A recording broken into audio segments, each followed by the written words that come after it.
As Column Sportive celebrates her early title, while the real drama is unfolding at the end of the table. The battle for survival has reached a fever pitch, with multiple clubs still in danger of relegation. While this is setting a stage for an unpredictable finale to the 2024-2025 football season.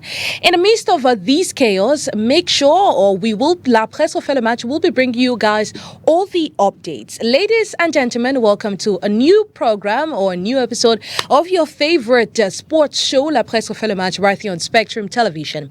Today, we look at the Elite One battle for survival, the Southwest Regional Mini Interpol's standings, and also a balance sheet of the league's ambassadors in Marrakesh. Talk about the panelists today. I have the knowledgeable Abubakar Sayani with me to talk about everything happening across Cameroon's football pyramid. Good evening and welcome. Good evening, Oni. Good evening to special greetings to the people of K-Town Kumba. Special greeting why? Because the Lord Mayor of Kumba City, Gregory Mewanu, is doing a great job so far as sport is concerned. And you did mention Kumba. In particular, and Meme as a whole are preparing to get to Buya this weekend for the special show that you just mentioned. Special greetings to the people of town of Friendship Limbe, why not to those of Tico, and the gateway to the South region, and those of Buya that have the honor to welcome or to host the 2024-2025 mini Interpols. I was hoping you would send me an invite on Tabaski, but I waited, and hair just grew on my head. Oh my God, we Muslim, we don't invite, you just need to come to the house and then we celebrate together. That's how we do. Oh, that's how we do. Yes. Next time I'll come to the house and we'll welcome. Celebrate together. Sitting opposite Sayani, it is Kevin Futso, who's a sports journalist based here in Cameroon's economic capital, as well as the communications officer or the team press officer for Union Sportive of Douala. Bonsoir, bienvenue. Good evening Oni, good evening Aboubacar. C'est un réel plaisir, comme à chaque fois quand je suis invité sur ce plateau, un réel plaisir d'être là, de partager avec vous l'actualité sportive et surtout les informations autour de l'Union sportive de Douala. Well, it's going to be a pleasure to talk about Union Sportive of Douala. Well, this side will drop or has dropped to Elite 2 after 67 years. It's quite disheartening events for all supporters of Union Sportive of Douala. But Elite 2 is not the finale, or it's not a dead sentence. A lot still has to be talked about when it comes to the team's management and the team's structure moving into the second division. So, ladies and gentlemen, there you have it. We'll have Rafael Manyaka join us in the course of the show, so make sure you stick around because it's going to be an exciting session. Well, let's start with the show. We'll start first with what has been making headlines across Cameroon football, and that will be after this transition.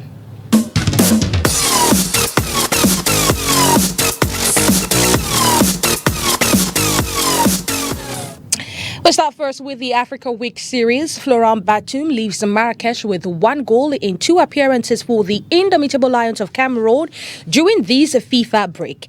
While the Dynamo of Douala ace player netted 1 of the 3 goals scored in the first game against Uganda. He is the lone player from the 5 local players to have had 2 starts, more playing time, and a goal.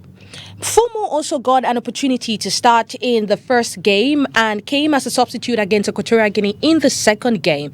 Players like Serge Dora and Ryan Titego did not get an opportunity to feature for the Indomitable Lions this time. But we've seen it, Abubakar Sayani. 2 players get a start against Uganda. Batum comes in, which is explainable after his goal against Uganda. But can we say it's a positive note after this FIFA window for these local players? For us, that covers the local championship.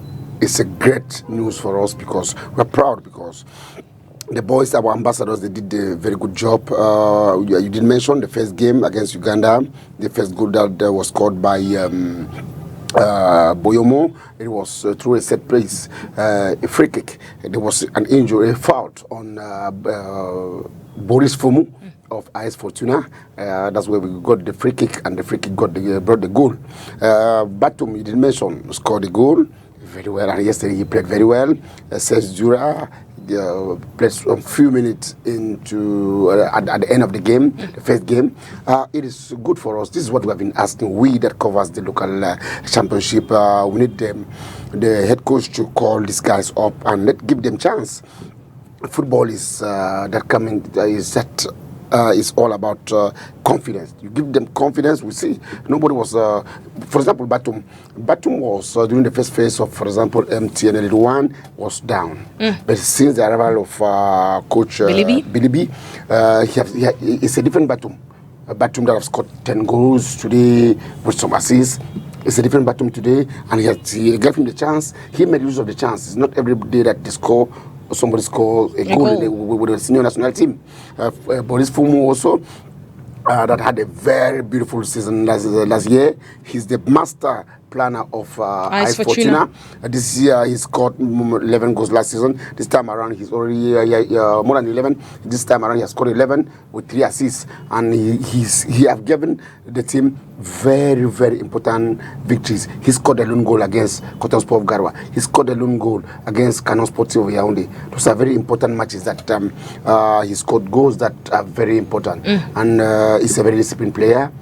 He was he started at the academy of AS Fortuna. He was given the confidence to go to the big team. He played with the senior brother, Beezy. All of them played in AS Fortuna, and he has been in that team till today.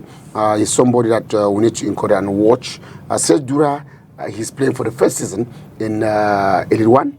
Just coming from the academy also of Gazelle. I quite remember there was some small show between the coach, the assistant coach Ngwe and the president. He said, "Oh, that's your player." When they said, "Hey, Mr. President, let's give confidence to this young man," he said, "President, say, oh, are you sure he's going to do the job?" President was that. He said, "Yeah, that's your player." But when he started scoring goals, it was not more the player of the coach. It was now the player of the president. It's somebody we need to encourage. He has scored. His eyes will scorer, the young guy playing for the first season in Elite One, and he has the highest assists. On top of Tetego also, Tetego is coming from the divisional championship of Mfundi. He has never played in a regional league.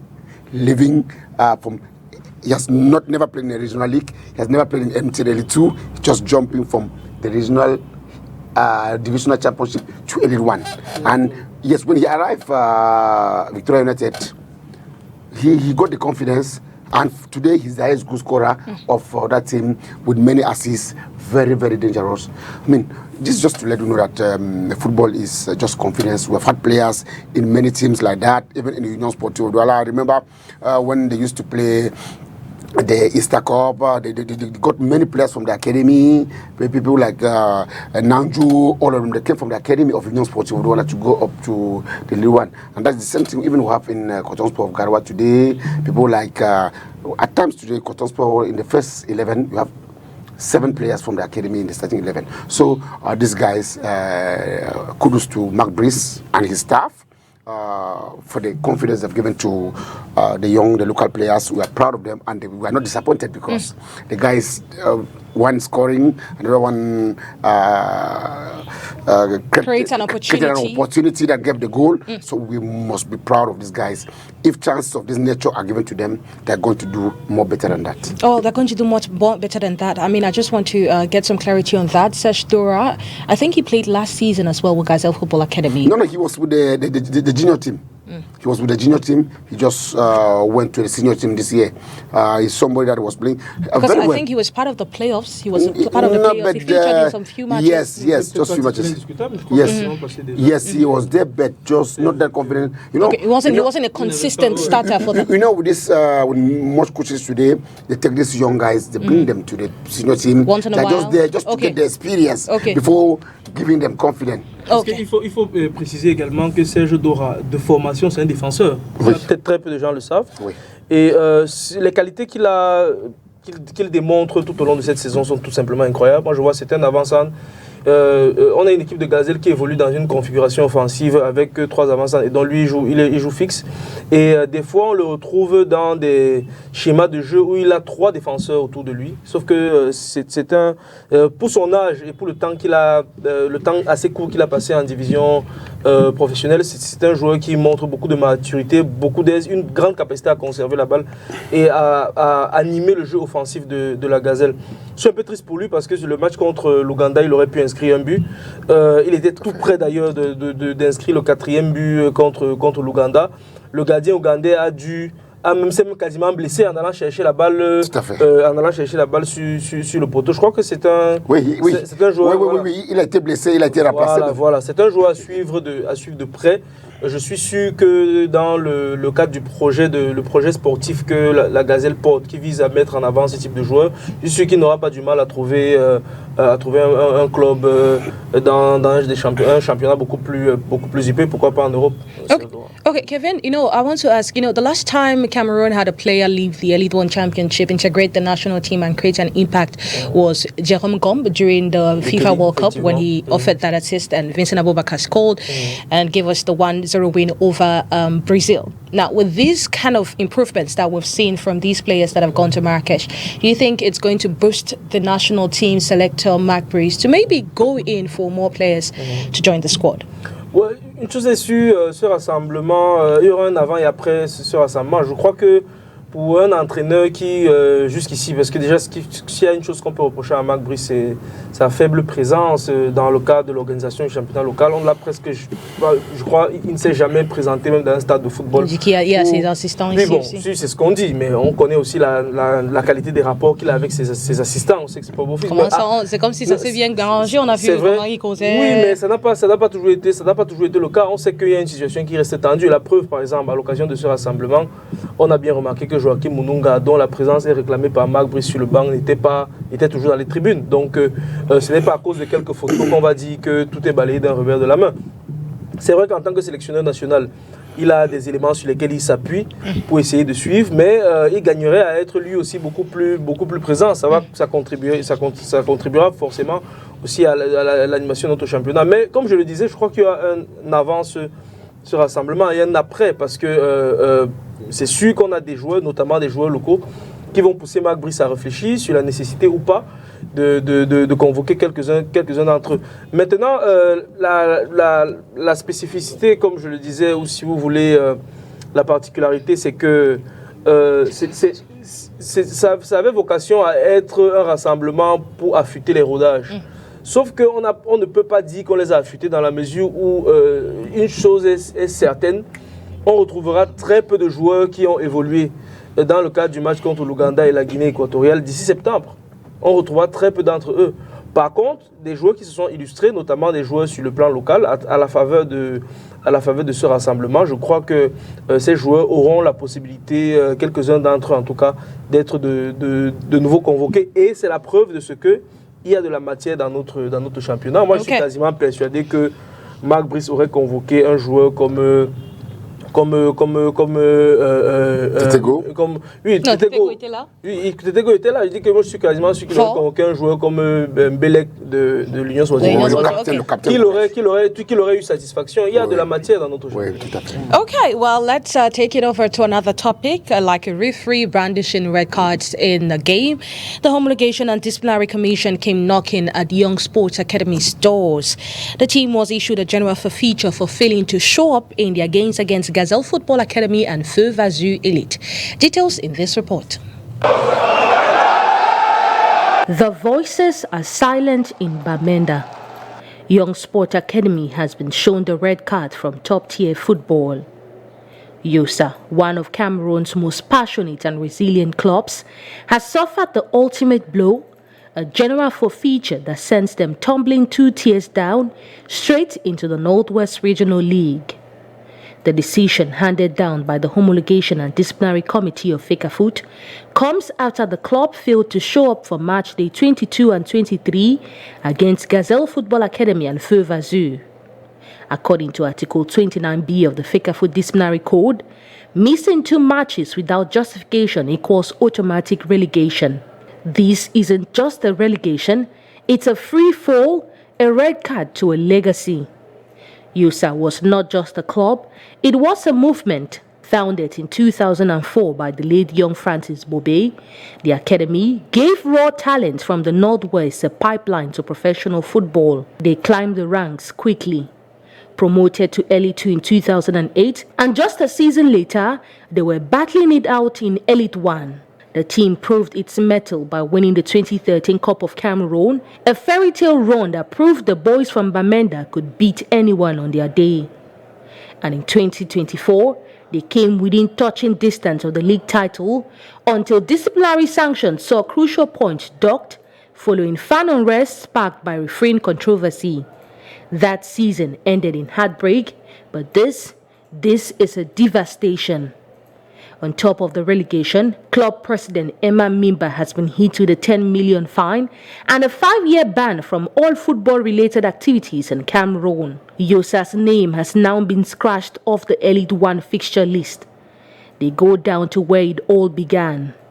Her relegation makes it the second Northwest team to be sent to a lower division in the past 2 years after Rangers of Bafut.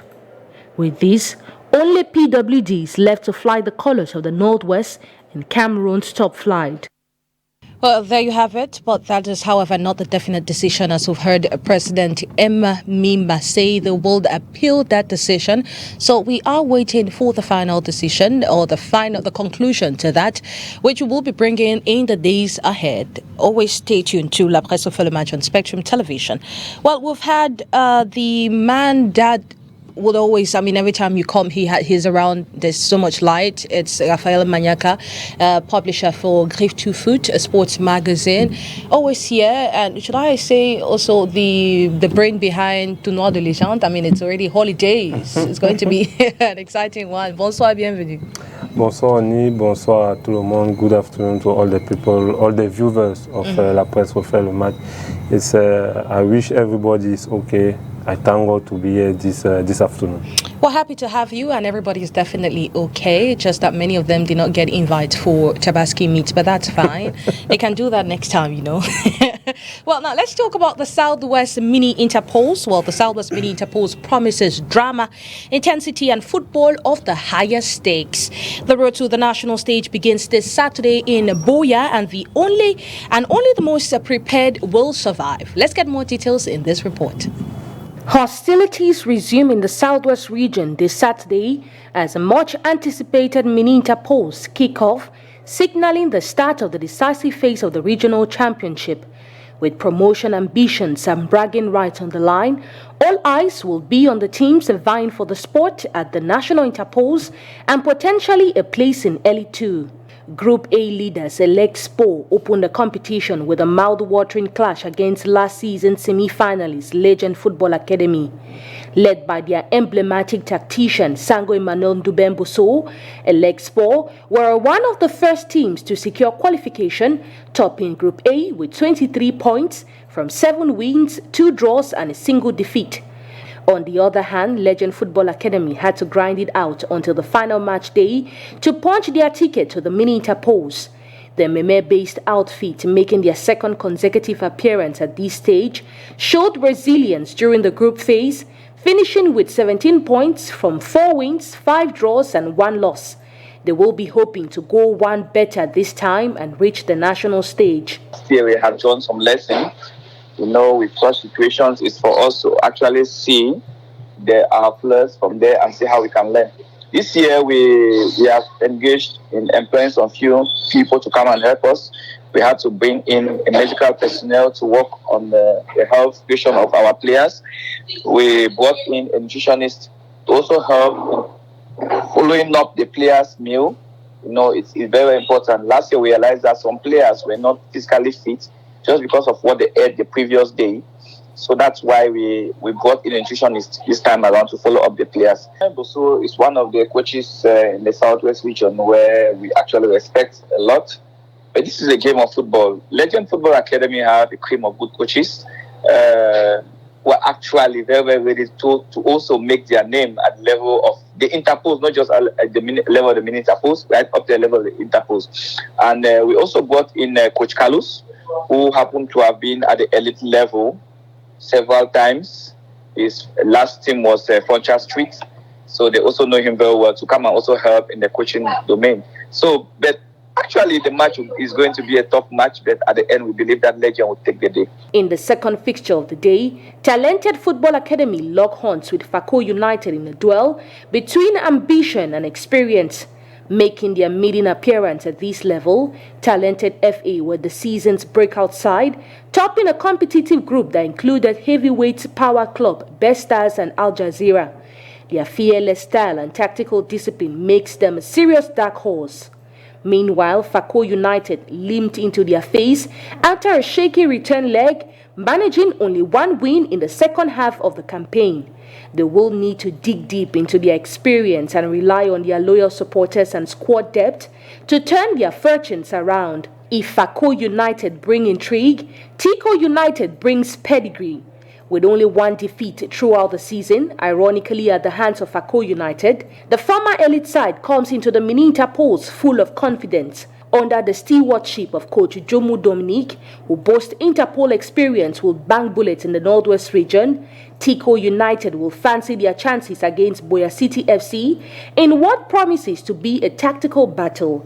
As for now, no new players have been added as for now, so we just maintain the score to just keep on to the training to see how things will look like. Yeah, as for me, any coach has his own philosophy.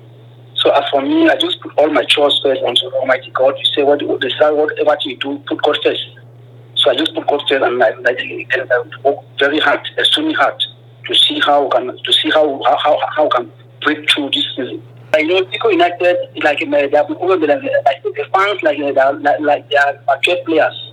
So whenever we have games, they are always present to support their players. So they are there. So this is right now, as I'm talking to you, they are preparing to see how they can push forward the players, to mobilize them, support them. The day's final clash pits Option Sport against one of the region's most consistent performers, Kumba City FC, making their long-awaited return to the mini interpols for the first time since 2012. Option Sport will be aiming to spring an offset against a well-drilled Kumba side. Kumba City have not missed the mini interpols since their promotion in the 2021-2022 season, with their best run coming in 2023 when they reached the finals. With the current top scorer in their ranks, they will be looking to capitalize on that firepower to make another deep run. There you have it. Well, it's going to be a very tough one this Saturday. Let's take a listen to Coach Sango Emmanuel Dubeboso. He talks about Elexpo, how they have been preparing. Their first challenge is going to be against a semi-finalist, or last season semi-finalist, Legend Football Academy. You are playing the first game of the mini interpols against Legend Football Academy. It's their second time qualifying for the mini interpols. How has the preparations been at the level of Elexpo? Bien, nous avons, n'est-ce pas, depuis longtemps, depuis que nous avons compris qu'on était qualifié pour les barrages, ce qu'on appelle ici les mini-interpools, nous avons, n'est-ce pas, commencé la préparation depuis ce moment-là. Aujourd'hui, nous sommes pratiquement à la fin. Nous sommes en train de finir cette préparation. C'est vrai qu'on a eu quelques difficultés parce que c'était programmé pour le 7 samedi dernier. On a tout préparé pour qu'il en soit ainsi, mais à la dernière seconde, on a dû renvoyer pour le 14. Quand cela ne tienne, nous sommes à pied d'œuvre. Nous sommes en train de mettre sur pied tout ce qu'il faut pour la finition. Et surtout, le côté psychologique qui est très important. Parce qu'on sait qu'aujourd'hui, les équipes se valent. Et c'est les joueurs les plus engagés, les plus performants sur le plan psychologique qui réussissent à prendre le dessus. C'est sur quoi nous nous attelons en ce moment.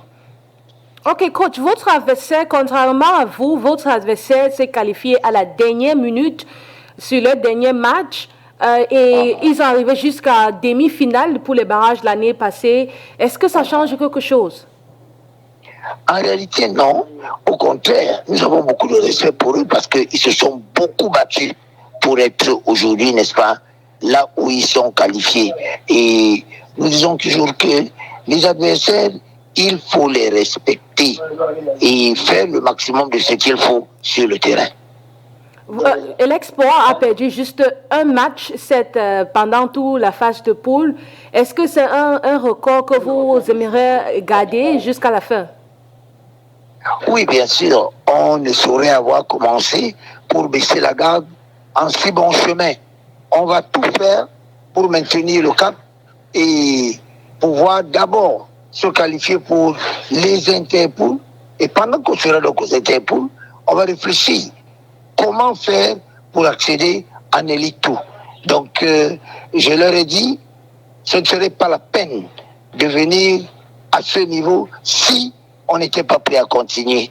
S'ils sont donc prêts, nous allons, n'est-ce pas, continuer l'aventure et arriver d'abord aux interpools et plus tard, avec, n'est-ce pas, la faveur du Seigneur, élite tout. Ok, coach. On sait que dans cette phase, il faut beaucoup les supporters. Et l'Export, est-ce qu'il y a un message à l'endroit des supporters pour ce match? Oui, nous n'avons pas beaucoup de supporters, mais le peu que nous avons, nous allons leur demander de venir vraiment nous soutenir, de nous apporter, n'est-ce pas, leur réconfort pour nous permettre de leur donner la satisfaction. Surtout que pour la plupart de ceux qui supportent l'Export, c'est les anciens qui ont connu l'Export à l'époque. Donc les jeunes n'ont pas eu une idée véritable. Mais par rapport au jeu que nous avons produit, on a pu glaner ça et là quelques supporters. Et on se dit qu'on va tout faire pour les satisfaire. Parce qu'ils ont vraiment envie de voir l'Export rebondir sur la scène du football camerounais.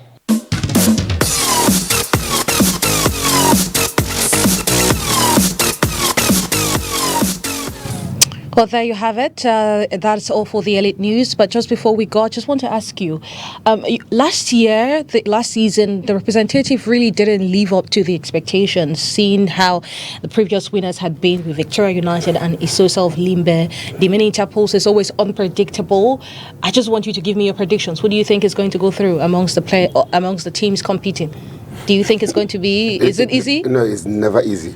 I remember some time 4 years ago, we had Njalakwan, we have Limbe City Football Club, we had Best Stars, we had again PW of Kumba, but the greatest surprise was PW of Kumba. Nobody was expecting PW of Kumba, but finally they were coming gradually, winning their match gradually, and finally they qualified, they got the ticket. As a Meme child, I'm trying to ask, do you think we can go gradually for people from I know your heartbeat for the two teams of Cape Town, the economic capital of Southwest. It's very difficult. It's very difficult because I was lucky to cover encounters. Let me just tell you, during the last day of play, only the first four of each pool were qualified. What L'Export that was qualified as the first of the pool, what TQ United that was qualified, what Kumba City and Talented. Okay, for the second position, for example, the pool of L'Export, you had Continental and Options that were fighting to get the ticket. You see, it is during the last day of play that Options finally played a draw with Continental to get the ticket. Best Star of Limbe had the chance to qualify. Best Star had the game against Ates. Ates that was fighting against relegation. Best Star was fighting to get a ticket for the mini interpols. Ates finally won Best Star of Limbe to maintain themselves in the regional league and deprive Best Star of Limbe from getting the ticket. What Fako United also that had to fight to get a ticket at the last day of play. So just to let you know, what this team of Bright Star of Combat. Bright Star was fighting. With Legend Football Academy. What only Kumba City, the team of the greatest mayor we have in Cameroon today, City Mayor, was fighting against Legend Bright Star. So Bright Star needed a draw against Kumba City that was already qualified.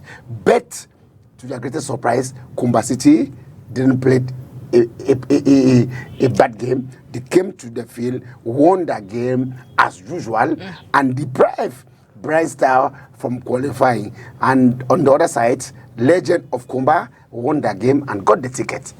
So when you look at it, what happened on that last day of play in all the polls, we are going to have a very wonderful mini interpol. And with your permission, I am inviting everybody to join us on Saturday and Sunday. We have 2 games on Saturday, 2 games on Sunday, and all the games are going to be played at the Moliko Stadium.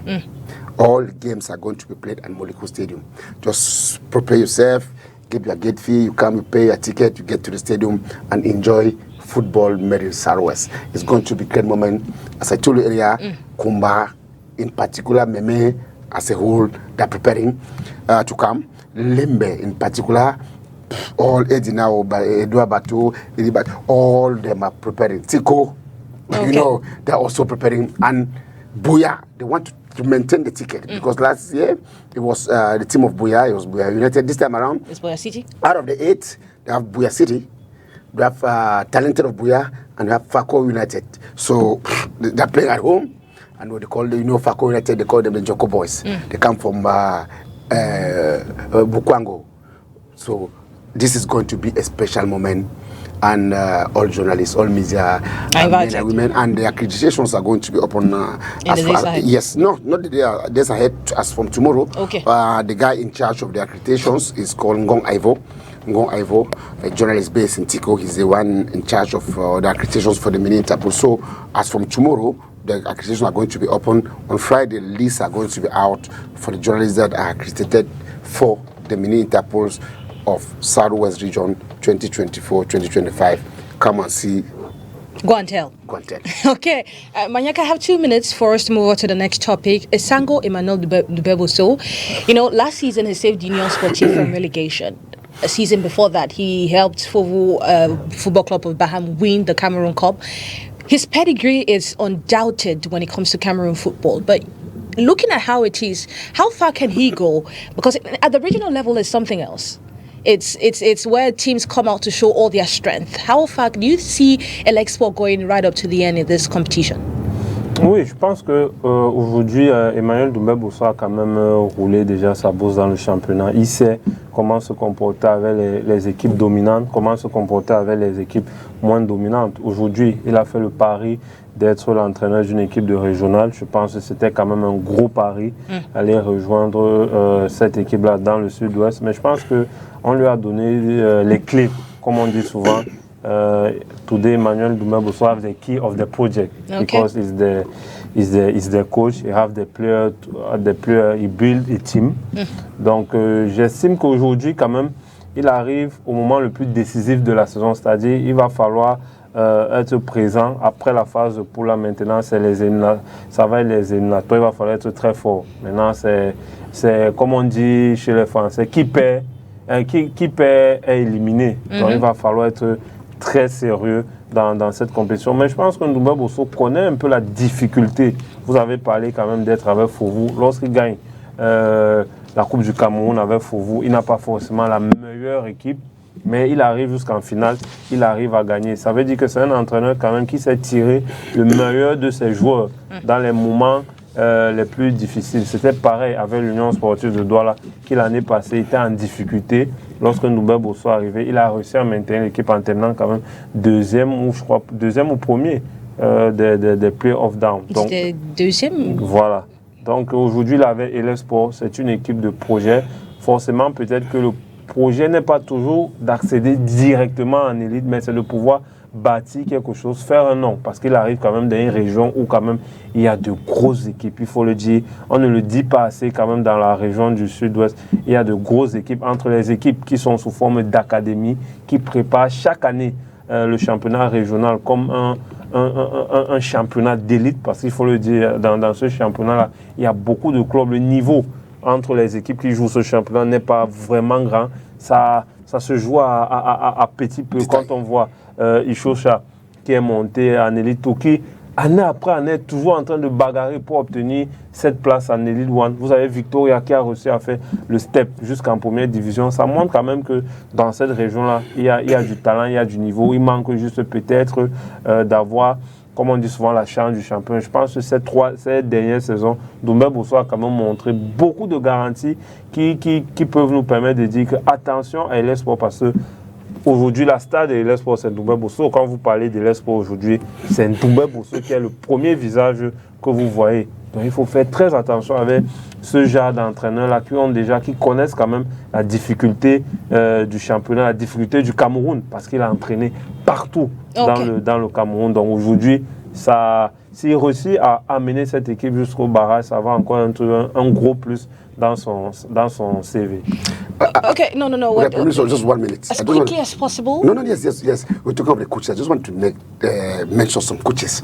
It's going to be a competition of coaches also. We have Coach Moses, that is the coach of Kumba City. He a former coach of Union Sportive of Douala. We have Dominique Njomu, one of the best coach. A coach of PRESSE, former coach of Bambulet. He's the coach of Tico United. We have options. The president himself have a CCAF license with the only female coach in the region, Madame Momo. It's a very good staff. Coach Len Eme that qualified ISOSA to Elite 2 is also the coach of Faco United. Not forgetting the last but not the least, one of the big names, Coach Tete. That is the physical preparator of the under-17 female national team that qualified recently for the World Cup. So it's going to be a competition of coaches also. Thank you. So much tactical depth. Yes. We can say. So look forward to the Saldos Mini Interpolls. It kicks off this Saturday. It will be played at the Moliko Stadium in Boya, Saturday and Sunday. 2 exciting fixtures on each day. Now, let's talk about the MTN Elite One Championship. It's Colombe Sportif Dijan Lobo that takes it for us this season.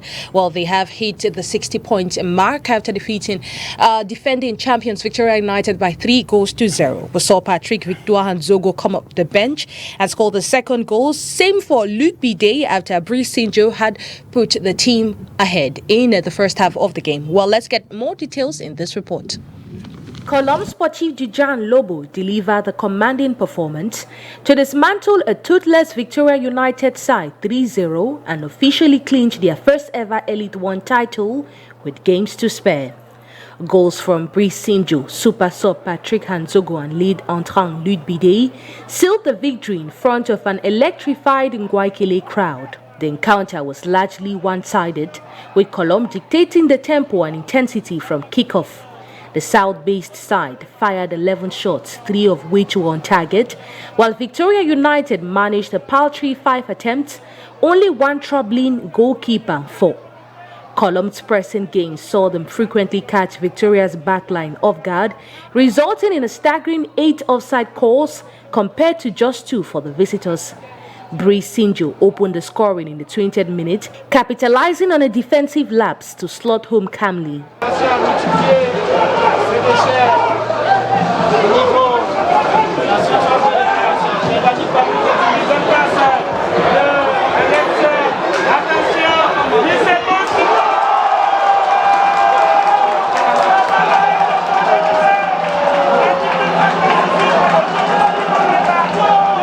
Despite Victoria United's efforts to respond, their offensive display was alarmingly disjointed. Set pieces were squandered, corner kicks went to waste, and the lack of bite up front was a mirror image of their lifeless first leg performance, which they lost 2-0. The game saw over 35 fouls, underscoring its physical nature, with Colombe responsible for 20 of them. Yet their discipline at the back remained intact, adding to their impressive clean sheet tally, the highest in the league this season. Coach Richard Towa's tactical choices paid off handsomely in the second half, as Patrick Hanzogo, introduced shortly after the break, doubled the lead in the 65th minute, showing great composure to beat the keeper.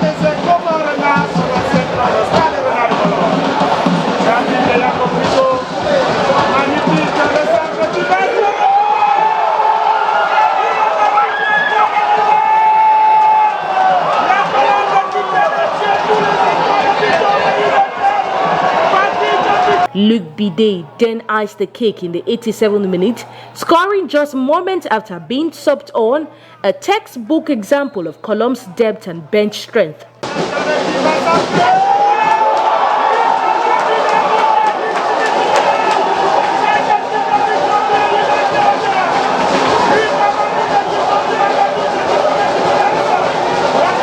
With this result, Colombe hit the 60-point mark, mathematically securing the title regardless of remaining fixtures. The triumph caps off a historic 2-year stretch for the club, having now won the Super League, the Cup of Cameroon, and finally the Elite One Championship, a domestic treble that cements their legacy.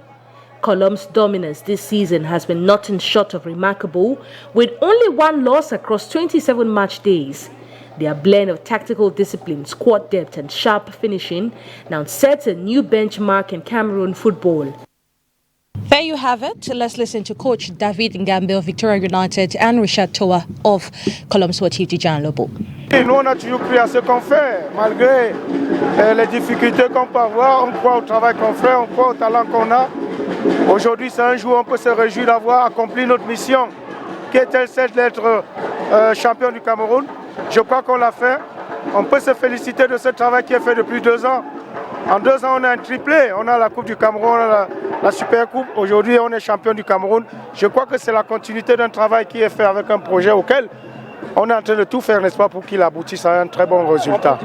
Mais voilà, je crois qu'il y a encore du travail à faire. On a beaucoup de travail à faire. Je suis tout à fait conscient que même les joueurs et même les dirigeants savent effectivement qu'on a encore un gros palier à pouvoir, n'est-ce pas, passer là-dessus. Mais je suis tout à fait convaincu qu'on fera de très bons recrutements. Et là, au niveau de l'Afrique, on aura la possibilité de mieux, n'est-ce pas, se présenter. On va continuer à jouer à fond. On va continuer à prendre les foins puisque nous, on a un respect pour le football. On a un respect pour ceux qui sont dans la situation qui est difficile. Alors nous, on va tout faire, n'est-ce pas, pour pouvoir engranger les points et ne pas, n'est-ce pas, penser peut-être qu'il y a une possibilité de pouvoir céder à la facilité. Déjà, c'est un sentiment de joie, pas seulement pour nous, pour tous les fils du Sud qui ont entendu ce sacre pendant plusieurs années. Vous l'avez bien dit, de pouvoir dire que ça fait plus de 70 ans qu'ils recherchent ce titre. Aujourd'hui, on l'a. Je crois que c'est un plaisir pour tout le monde. On a le temps de pouvoir le savourer, mais sans toutefois oublier qu'on a encore vraiment beaucoup de travail devant nous et les jours à venir sont les plus difficiles. C'est pour ça qu'il ne faut pas, n'est-ce pas, se leurrer, n'est-ce pas, sur le résultat actuellement. Nous sommes très heureux parce qu'on a beaucoup travaillé depuis le début de saison. Nous n'avons pas, on ne s'est pas reposé, pas du tout. C'est vrai, l'équipe en face était vraiment meilleure, mais nous avons travaillé durement toute la semaine pour venir gagner ce match afin de finir avec ça. Parce qu'à tout moment, on nous disait, demain on va gagner et on va sortir champion. Chaque jour on renvoyait parce qu'il y avait les nuls et tout ce qui s'est passé. Mais l'équipe d'en face était vraiment bien, mais nous avons fait notre job comme il fallait. Bon, moi, du tout, j'étais vraiment content de faire partie de ce groupe. C'était pour moi quelque chose de merveilleux. On a commencé, je n'étais pas présent, mais après la Super Coupe et tout, je me suis remis au travail et je me suis remis en question aussi. Donc je suis très content d'arriver dans ce titre de champion. On continue d'avoir 1 ou 2 pénaltys en premier mi-temps, si on le voit que ça change, c'est un autre match. Bon, maintenant, sur la décision de l'arbitre, c'est passé. J'ai toujours dit, c'est une jeune équipe, c'est des jeunes joueurs qui, pour certains, il y a encore l'année dernière, étaient en Ligue régionale, Ligue départementale. Ils ont des difficultés quand ils jouent une saison longue comme celle-ci, vers la fin de saison, de retrouver encore le rythme et le régime qu'il faut. Donc on peut comprendre qu'ils sont en baisse de régime depuis un certain temps. Parce qu'on connaît certaines baisses de régime depuis un certain temps. Et c'est dur, mais on peut le comprendre que c'est les jeunes joueurs qu'on a pris qui n'arrivent pas à garder une médiation d'un certain niveau. Oui, en réalité, on ne peut que s'apprendre à nous-mêmes, c'est vrai. On fait des choix et on les assume. Vous savez, pour nous, c'est une équipe d'avenir. Victoria United cette année, le projet n'était pas à un certain moment, c'était pas forcément de devenir champion. Nous sommes en train de préparer une équipe pour l'année prochaine. C'est pour ça qu'on a assez notre politique dans les jeunes joueurs. Et on a mis un projet de jeu que vous le voyez. Nous sommes un projet de jeu qui va de l'arrière vers le devant. Même quand nous sommes menacés, on essaie d'insister dans ce genre. Donc nous sommes un objectif à atteindre. Aujourd'hui, ça peut passer, ça peut passer, moi ça ne passera pas. Nous savons que quand les joueurs vont comprendre le système et qu'ils sont rodés, ça va aller bien. There you have it, the different coaches of Colombe Sportive and Victoria United. Look at Colombe Sportive, en route to winning their first title. It's been a wonderful one for them. But when I look at the match against Victoria United back in Limbe, it's the same thing. Substitutions has always paid off for Colombe Sportive.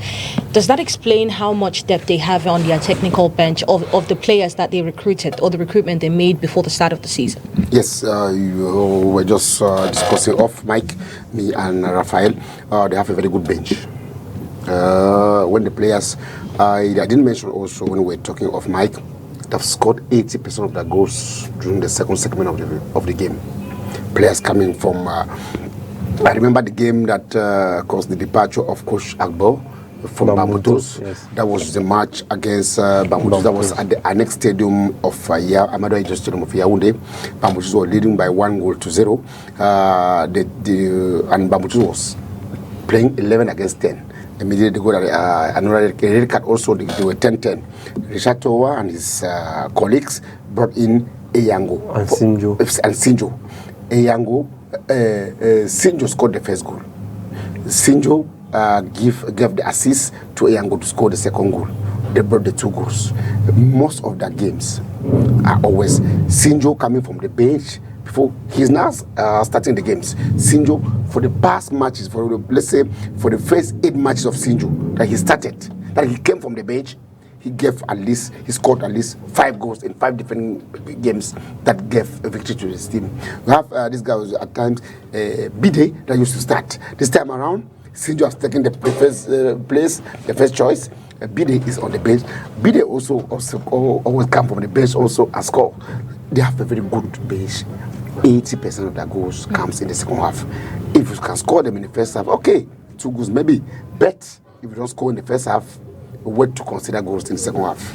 Wait to consider goals in the second half. Well, let's look at fans celebrating after that win. It was all joy in Yaoundé. I can imagine what's happening in the South region.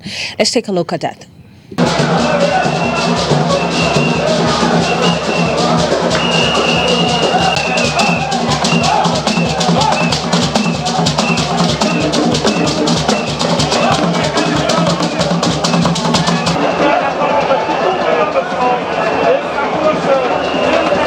Non, je me sens très bien, très à l'aise.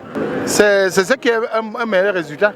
Quand vous atteignez déjà à ce niveau, tout le temps on se bat, même sur la pluie, même sur le soleil. On fait un effort pour venir. Et ce qu'on a cherché depuis des années. Je crois que depuis ma naissance, je n'ai jamais appris que Colombe a été sacré champion. Donc on a bagarré pendant plusieurs années. On est arrivé au bout aujourd'hui, ça me fait plaisir. En fait, le président au contrôle de tout, donc comme il nous a demandé qu'on se retrouve, je pense que ça sera une meilleure fête. Une très grande première, comme le jour qu'on a gagné la coupe. En fait, je crois qu'on fera le tour du Cameroun. On va s'arranger avec le président, on fera le tour du Cameroun. Peut-être même aller ailleurs. Même à l'étranger, on peut traverser.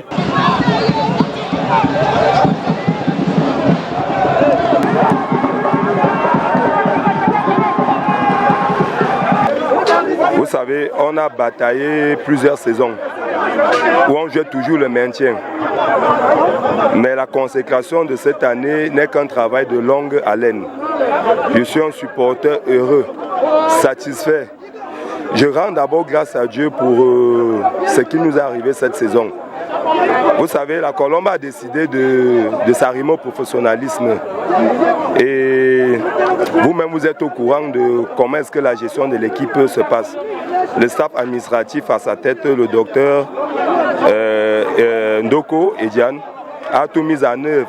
Je dirais même qu'il a un peu pris le relais de ce que le secrétaire général de l'Assemblée nationale, M. Essian, a commencé. Nous sommes très heureux et nous n'allons pas nous arrêter là parce que très bientôt les compétitions africaines vont commencer. Donc nous pouvons rassurer tout le public sportif camerounais que nous allons valablement représenter le Cameroun à cette compétition africaine. There you have it. Well, they are definitely preparing for not just the completion of the MTN Elite One Championship, but also for the African competitions. Kevin Foto, you look at Colombe Sportive du Jean Lobo, they say they are the blueprint of what teams have to be like in the Cameroon Championship, at least at the level that we are in. And I want to ask you, what kind of vital lessons can we pick from Colombe Sportive to run to the title this year that other teams can replicate in the upcoming season? Bon, déjà, toutes mes félicitations à l'ensemble du staff technique et aux différents supporters qui, comme ils l'ont rappelé dans l'élément que nous avons suivi, ont cravaché pendant beaucoup d'années pour pouvoir arriver à cet objectif. S'il y a une leçon à retenir de ce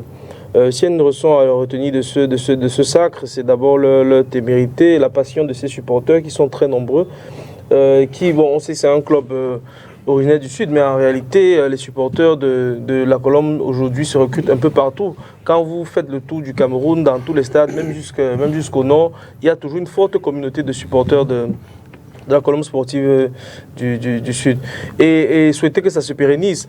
Vous savez, au Cameroun, tout ce qui brille, tout ce qui est beau, c'est toujours l'objet de commentaires sur l'instant, si le projet est magnifique et tout ça, mais il faut toujours prendre en compte le fait qu'un projet sportif, pour moi, et moi c'est ce que je dis toujours, un projet sportif, c'est pas seulement la capacité de personnes à investir de l'argent, mais c'est surtout la capacité de ce projet à générer des ressources. Parce qu'une fois que les personnes qui, sur le moment, mettent de l'argent dans ce projet n'auront plus la même capacité demain, le projet va en pâtir. Et on a connu des clubs comme ça au Cameroun.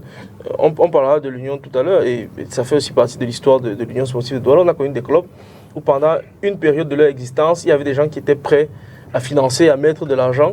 Mais sauf que quand on ne travaille pas sur un modèle où on peut générer autour de cet investissement-là, ça pose problème. Donc moi, je souhaite pour la Colombe du Sud, comme pour la plupart de nos clubs, qu'elle profite de ce vent favorable où il y a des personnes qui sont prêtes à investir, qui sont prêtes à mettre de l'argent pour vraiment travailler sur les bases et travailler sur des projets qui vont générer des revenus pour que demain ou après-demain, le club puisse avoir une assise nécessaire pour continuer, même quand il n'y aura pas des individus qui seront prêts à sortir de leur poche pour financer le fonctionnement de l'équipe. Okay, well, let's move over to the next match where we talk about AS Fortuna against the Bamboo Chiefs of Buda. It was a tough game. The game was played before Colombe Sportive against Victoria United. The game saw a 1-1 tie between these sides.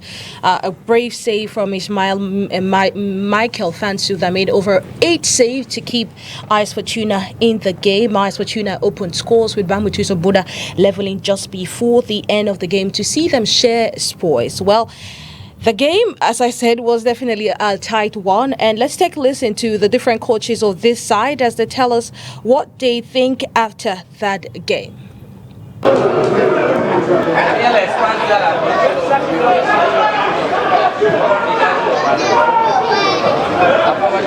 Bon, il y avait une belle équipe en face, une très belle équipe de Bambou tous. On ne peut pas cracher sur le point du nul. C'est vrai qu'on aurait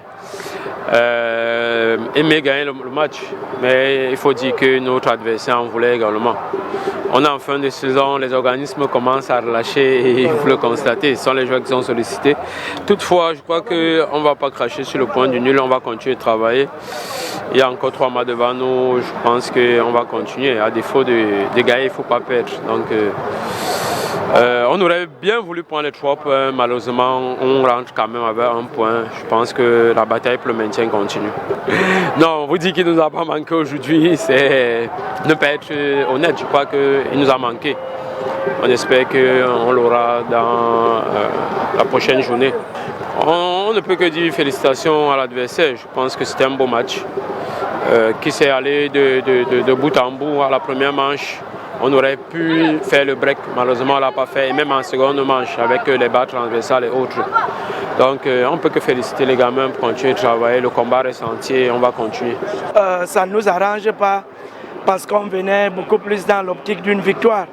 Et vous avez vu que c'est un match qui s'est joué comme une véritable finale, rendu à ce stade de la compétition.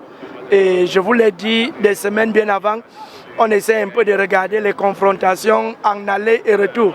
Il savait qu'à l'aller, nous avons eu le dessus sur cette équipe et elle devait venir, n'est-ce pas, avec un esprit extrêmement revanchard. D'où, n'est-ce pas, son premier but d'entrée de jeu. Mais on se remobilise, on essaie, n'est-ce pas, de revenir au score. Mais malheureusement, on n'a pas pu, n'est-ce pas, marquer le but final. Disons que la poire a été divisée en deux entre les deux équipes et c'est d'autant plus qu'on n'a pas pu donner la possibilité à Fortuna de nous distancer totalement. Oui, nous avons encore 3 matchs, à savoir Stade Renard, Union de Douala et les Astres de Douala, en attendant, n'est-ce pas, les matchs querellés et les matchs à reprogrammer. Je crois que si nous faisons le plein sur tous ces matchs-là, et comme vous avez vu là, nous savons que depuis le retour de Bamboutos, tous nos matchs sont assimilés à des finales. Et une fois de plus, vous avez vu comment les enfants se sont décarcassés ici là.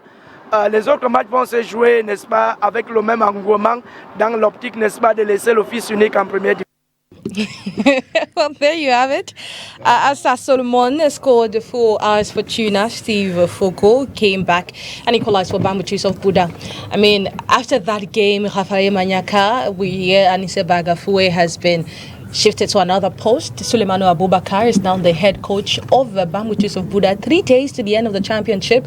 It's not looking good for Bambutus of Buda, but changing the coach, is that the right decision moving forward? Moi, je pense pas que ce soit la bonne décision, même si c'est vrai que c'était déjà dans les tractations depuis un moment que voilà, c'est Anissem Baga allait laisser son poste. Mais moi, je pense que c'est pas ça le souci, puisque dès qu'ils sont revenus, je pense qu'Anissem Baga, depuis leur retour, ils n'ont pas encore perdu de match. Je crois que c'est 3 victoires et 2 matchs nuls, si je ne me trompe pas. Voilà. Donc, je pense que le problème n'était pas forcément de retirer Anissem Baga. Après, si vous retirez Anissem Baga et que vous prenez un entraîneur qui, lui aussi, n'a pas vraiment de grands résultats dans le championnat, si ce n'est peut-être d'avoir été avec Coton Sport pour le reste et les Lions U20, si je me trompe pas. Et vainqueur de la Coupe du Cameroun avec Stade Renard et Melon. Donc, aujourd'hui, c'est un peu difficile de lire quel est le projet qu'on veut aujourd'hui attribuer à un entraîneur du côté de Bamboutos. Pour moi, le mieux aurait été de laisser Anissem Baga aller jusqu'au bout de la saison. Il manque 3 matchs et 2 matchs querellés. Je pense que Bamboutos avait les moyens de pouvoir aller chercher quelque chose avant Anissem Baga. Changer l'entraîneur là, à l'instant actuel, pour moi, c'est pas la bonne chose. Ça peut apporter une certaine cassure de l'équipe, sauf si c'est les joueurs qui ont demandé à avoir peut-être un nouvel entraîneur. Mais moi, je trouve toujours que c'est une erreur de laisser les joueurs commander le navire, puisque depuis quelques rencontres, on sent quand même une équipe de Bamboutos qui arrive quand même à faire quelque chose de mieux. Comme on l'a dit, depuis 5 matchs, ils n'ont pas perdu. Il leur manque encore 5 matchs contre des équipes. Ils ont encore Astra jouer, ils ont encore Union qui ne joue plus rien. Donc, je crois que... On joue quand même. Oui, forcément, Union va jouer tout le fait.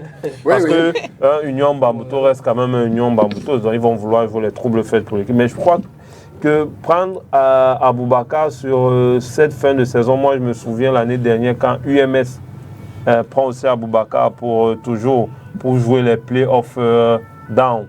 Ça ne se passe pas aussi très bien.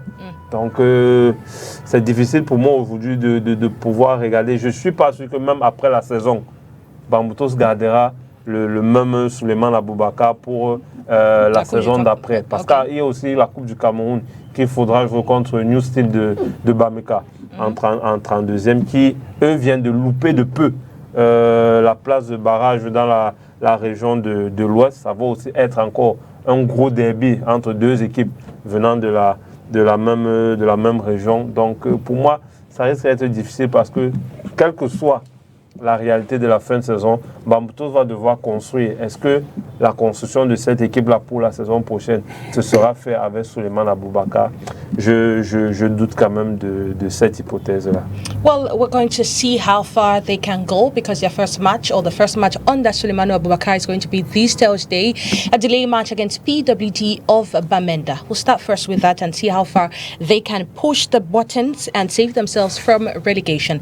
We're talking about another match that was played right here in Douala. It's between Aigle Royal Jumungo against no other than Panthère Sportive Juin. For the first time since the start of the championship, Gazelle Football Academy is not second. And it's not second, not actually for the first time, because at one point it was Cologne Sportive that had placed, but we'll say for the first time Panthère Sportive is second on the classification table. Well, they defeated Aigle Royal du Mungo by 1-0. Fasu Conrad scored the goal in additional time to see Panthère Sportive Juin pick up 3 points and move ahead of Coton Sport of Garo and Gazelle Football Academy. You watch that match, you look at the opportunities that Aigle Royal du Mungo had to level scores, a penalty that was not converted. I mean, at one point, I don't even understand how that penalty was taken. You think those are games where if Aigle goes back to the regional league, those are games that they will lead to regret? No, if they go down, they're going to go to MTN Elite 2. Yeah, Elite 2, sorry, Elite 2. Yes, it was a nice game. You did mention they got the first chance. The first clear opportunity they had was that of Jijiwa. Jijiwa had a one-on-one situation. He dribbled the central defender, he dribbled the goalkeeper, and he had just to push the ball into the net, the empty net, but unfortunately for him, the ball went out of the up beside the goal. So, and they got the second chance again, the penalty at the 53rd minute that was taken by Chenche that came from the bench, took the penalty. There was some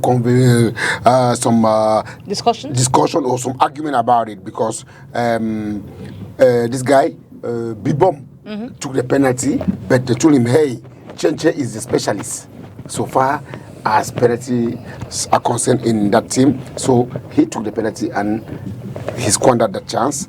And you did mention the goal they scored, very wonderful Atijue that took a ball. Gave a very, very good assist to Fangse. Fangse that had no time to waste, that just pushed it into the net. You know, Coach Clement Aroga, since he came to that team here, Panthère, he has completely changed the spirit, the ambience of that team. The boys have transformed the way they were playing. Today, Panthère is one of the teams. A completely renewed team. Very difficult to win. To win Panthère, you must be very, very careful, especially when they play at home at Banjul. I don't believe they've lost any game at Banjul. They always win their matches. Yes, they're still two. As you just said, it's a very good side. But Aigle, it's not a bad side. It was just a bad day in the market for them. It was just a bad day, but if they correct the mistakes of last Sunday, Jam Laurent is a good coach. They can correct the mistakes they did last Sunday. They can still go places with that team. It's a very good squad. Okay, let's take a listen to Coach Laurent Jam. He tells us how this team, he was quite disappointed with the outcome of the game, seeing the opportunities they had to draw the scores, but it's a game of football. Let's take a listen. On était pour faire le même mi-temps complètement. On a essayé de revenir en seconde, mais c'était pas tout ça. Il faut très vite oublier ça. On était mauvais. Ce qu'on a mis en place n'a véritablement pas marché. Je crois qu'il faut se poser de bonnes questions. Il faut s'asseoir et il faut vraiment se poser de bonnes questions pour trouver les solutions. Souvent on a beaucoup de mouvements, on n'était pas bon joueur. Dire que c'est un jour sans, c'est mal dit. C'est pas un jour sans, je pense que dans un match de foot on va avoir des occasions. C'est vrai que quand on est mauvais et qu'on a un penalty, il faut le transformer. Quand le transforme pas, ça se complique. Mais je pense que Panthère était mieux organisé que nous aujourd'hui. Je pense qu'il faut qu'on soit bien organisé. Panthère était mieux organisé. On va se poser, comme je dis, des bonnes questions. Ce qui n'a véritablement pas marché, je crois qu'on a perdu un peu de rythme dans notre façon de jouer. Ça nous a manqué un peu. Mais je crois qu'on va travailler, on va se poser de bonnes questions. Au moment où mon équipe a joué l'essentiel, c'était prévu que nous n'allons pas jouer du bon foot, mais qu'il fallait aller gagner, il fallait chercher la victoire, les 3 points. Et ça a été avec toute la difficulté qu'on a eue. Bon, ben voilà, et ça s'est gagné avec la douleur, mais l'objectif est atteint. Nous continuons, on a 2 matchs importants à Garoua pour pouvoir sécuriser la deuxième place. Bon oui, on a des très bons gardiens, on a le premier qui a des petites difficultés administratives, mais j'espère que ça va aller. Mais tous les joueurs qui sont là sont prêts à donner le meilleur d'eux, que ce soit du banc du touche, ils sont prêts à entrer pour donner le meilleur. If Clément Roca talk about Panthère Sportive Dundee, but I want us to look at this opportunity. I talk about Aigle Royal missing several opportunities. Panthère as well had so many opportunities, but they could not concretize their chances. Let's take a look at this situation.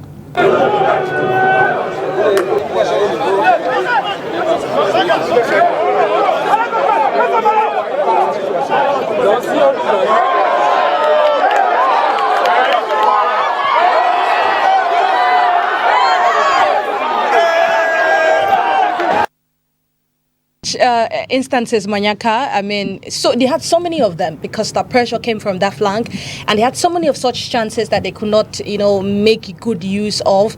What explains such lack of, a French word is coming to my mind, manque d'efficacité? Non, je pense que c'est, pour ceux qui connaissent un peu le lead, qui connaissent Conrad Fanceux, qui ont pu le voir jouer l'année dernière du côté de UMS de Loum, savent que Conrad Fanceux, c'est l'un des, peut-être des rares joueurs dans ce championnat qui est capable de reproduire à plusieurs fois ce genre de geste. C'est vrai que maintenant, au final, il a toujours ce problème d'efficacité sur le terrain. Il est capable de reproduire. Ça, pour moi, quand je voyais les gens s'installer, je riais parce que moi qui connais un peu, qui l'a vu l'année passée à UMS de Loum, c'est un joueur qui est capable de faire ce genre de geste. Je pense que dans ce match, il en a fait beaucoup. Des gestes comme celui-là. Je pense que là aussi, même sur le but, c'est quand même pareil. Il est le joueur qui aurait pu peut-être marquer 2 buts ou faire 2 passes décisives dans la rencontre. Donc je pense que c'est juste un manque d'efficacité de la part d'un joueur qui a quand même beaucoup de vivacité quand il est sur le terrain. Même contre l'Union sportive de Douala, il y a 2 ou 3 semaines aujourd'hui, c'était quasiment la même chose. Le jour où il réglera sa capacité à marquer les buts, je pense qu'on aura un meilleur Conrad Fanceux. Je pense que sur cette saison, il a quand même inscrit 3 ou 4 buts. Pour moi, c'est très peu pour un joueur qui apporte beaucoup sur son côté. Il devrait avoir mieux. Il est dans une équipe qui est quand même assez dominatrice. C'est une équipe où, quand on regarde la majorité des actions, ça vient toujours de son côté. Le ballon penche beaucoup plus du côté droit de l'attaque parce que c'est un joueur qui est capable de vous éliminer 1, 2, 3 joueurs dans un match, mais à la fin, quand même, est capable de rater le plus facile. Donc, je crois que c'est l'un des joueurs sur lesquels Panthère va devoir compter sur cette fin de saison, notamment du côté de Garoua, où la deuxième place va certainement se jouer de ce côté. Il pourrait être l'un des acteurs importants de ces 2 rencontres-là. Donc, sa capacité à pouvoir éliminer risque d'être un élément important pour Zumanto qui va chercher à sécuriser cette deuxième place qui pourrait être qualificative pour la Coupe de la CAF la saison prochaine. Okay, well, while Panthère Sportive is looking to cement the second place, Union Sportive of Douala is going to the second division. I mean, last week it was already to Elite 2. Elite 2 is the second division, right? Elite 2, no. Okay, let's put it at Elite 2. Elite 2. Going to Elite 2. Now, last week when Union played here in Douala, the coach had talked to John Kep, had talked of how the team has already accepted their fate, that they're going to Elite 2. So how is it like? Is the ambition now to maybe go all the way in the Cameroon Cup? Comme vous l'avez rappelé, le coach Bonaventure John Kep a dit à la presse qu'en ce moment, l'Union sportive de Douala joue plus l'olympisme pour reprendre ses propos, parce qu'effectivement, on était déjà dans une situation délicate. À l'issue de ce match, on n'avait plus quasiment nos chances entre nos mains, et puis la suite des événements, c'est ce que tout le monde connaît désormais, que l'Union sera appelée à jouer, sauf miracle, en MTN Elite 2 la saison prochaine. Ce que je souhaite dire, c'est que c'est une situation très difficile pour le club, également pour les supporters. Mais c'est une situation qu'il faut traverser avec beaucoup de maturité, beaucoup de recul, surtout ne pas avoir peur d'assumer les responsabilités. Et c'est la raison pour laquelle moi je reste disponible à chaque fois que vous m'appelez, parce que nous avons le devoir de regarder nos supporters en face et de reconnaître que nous avons péché par endroits, de ne pas fuir nos responsabilités, de travailler à faire en sorte que le club revienne là où il est censé être. Vous savez, l'Union sportive de Douala, c'est toute une histoire. L'Union sportive de Douala, c'est une institution. L'Union sportive de Douala, même à l'occasion de cette saison qui a été particulièrement difficile, croyez-moi, surtout sur le plan financier, a démontré en ne lâchant pas, en continuant de jouer tous ces matchs, en étant présent, que c'est une équipe qui part au-delà de tout le symbole. Donc, il est temps pour nous aujourd'hui d'accepter cette situation telle qu'elle est et de travailler pour que le club revienne le plus rapidement possible au sommet, notamment en MTN Nélidouane. Ça passera tout naturellement par la capacité de l'administration de concert avec les supporters à pouvoir remettre en place ce qui a toujours fait la force de cette équipe, c'est-à-dire son nom même, c'est-à-dire l'union sacrée autour de cette équipe. Ça passera également par le choix d'un projet sportif bien structuré, le choix d'hommes, que ce soit au niveau de l'administration, que ce soit naturellement sur le plan technique, le choix d'hommes qui ont le cœur à l'ouvrage et qui sont prêts à tout donner pour que le club retrouve ses lettres de noblesse. Donc, moi je crois que c'est la posture du coach aujourd'hui, c'est une posture responsable parce que ce qu'il ne faut surtout pas faire, c'est nier l'évidence, c'est-à-dire nier ou refuser d'accepter que nous nous sommes trompés par endroits, refuser d'accepter que nous avons multiplié des erreurs de casting à plusieurs niveaux. On ne doit pas nier ça, on doit aujourd'hui l'accepter et décider de travailler ensemble en corrigeant les erreurs du passé. Et on doit garder à l'esprit, ça je le dis aussi à l'endroit des supporters qui sont nombreux à nous regarder, on doit garder à l'esprit que la relégation en MTN Elite 2 pour un club n'est pas synonyme de la mise à mort de ce club. C'est-à-dire l'histoire de l'Union sportive de Douala ne s'arrête pas ou ne s'arrêtera pas là. On doit continuer de travailler. On doit même, et je le dis, c'est mon avis personnel, on doit même profiter de la situation actuelle pour redéfinir les bases, se refaire une cure de jouvence, retravailler à la structure, retravailler à notre organisation. Et c'est sûr que quand on reviendra au sommet, quand on recommencera à jouer les premiers rôles dans ce championnat, ce sera pour encore au moins 70 ans. Pros for Union Sportive to restructure Manyaka, as Kevin Futso just said? Moi, la difficulté aujourd'hui, c'est justement ça, restructurer, mais avec qui? Parce qu'aujourd'hui, l'Union est une équipe où le président a presque lâché l'équipe. Il y a eu beaucoup de... Je pense que l'Union a pêché beaucoup plus administrativement avant de pêcher sportivement, puisque la saison a bien commencé. On a vu les 3 premiers matchs, si je ne me souviens, c'était 7 points sur 9. Ça veut dire quand même que c'était un début de saison où on disait, voilà, l'Union va peut-être jouer les premiers rôles, pas être champion, mais va quand même jouer les premiers rôles dans ce championnat. Ils n'ont pas peut-être le plus gros effectif, le plus bel effectif des équipes de Douala, mais quand même quand on regarde la structuration, vous aviez Mounia qui venait de Bambouto, vous aviez Moukap, vous aviez les Michou, vous aviez une jeunesse florissante avec Enzo Borgneux, Pateng, qui étaient comme les joueurs qui devaient grandir avec l'Union, du moins le aura qui était grandissant devait aussi amener l'Union vers le haut. À côté, vous aviez un Hamid qui sortait d'une saison pleine, vous aviez Mbelek, le capitaine, qui devait être l'année de la confirmation d'être l'un des joueurs les plus constants de ce championnat. Malheureusement, au final, on se rend peut-être compte qu'il y a eu beaucoup d'erreurs dans ce que l'Union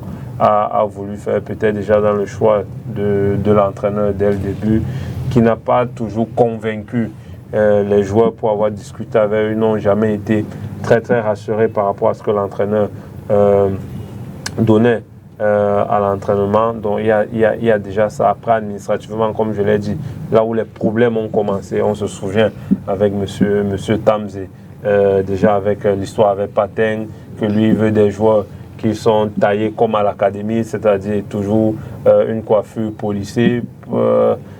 Mais l'Union n'est pas une académie, les joueurs qui font partie de l'Union ne sont pas des académiciens. Et à partir de là, on sentait déjà une équipe qui pourrait s'effriter. Après, il y a eu le problème, j'ai même envie de demander aujourd'hui, qu'en est-il de la billetterie opposant Union et Dynamo de Douala? Où en est-on? C'est là où on a laissé. Voilà, où en est-on aujourd'hui? Pour moi, je pense que Kevin a tout dit. Il va falloir redéfinir rapidement les bases. Je ne sais pas si ces bases-là se feront avec les supporters. Parce que malheureusement, aujourd'hui, ces supporters, on ne les voit pas. Ces supporters, aujourd'hui, on ne les voit pas. S'il y en a, ils sont très peu. Et ce n'est pas avec ce peu-là que l'Union va devoir rebâtir. L'Union va devoir rebâtir avec les hommes qui vont pouvoir ramener les supporters et non les hommes et les supporters. Je doute fort. Je pense que c'est avec les hommes capables de redéfinir le projet, comme le dit, parce que l'Union, c'était l'académie. Mais où en est cette académie aujourd'hui? Moi, de ce que je sais, c'est qu'aujourd'hui, l'académie qui était rattachée à l'Union n'est plus vraiment la chose propre de l'Union. C'est vrai, il y a Union Académie. Je crois qu'ils sont même programmés en départemental du Vouri. Mais aujourd'hui, on vous fait comprendre quand même que cette Union Académie-là n'est plus liée comme avant avec l'Union. Pourtant, l'Union a beaucoup pioché dans son académie. Il y a aussi ce Union Philadon. Aujourd'hui, où sont toutes ces bases-là?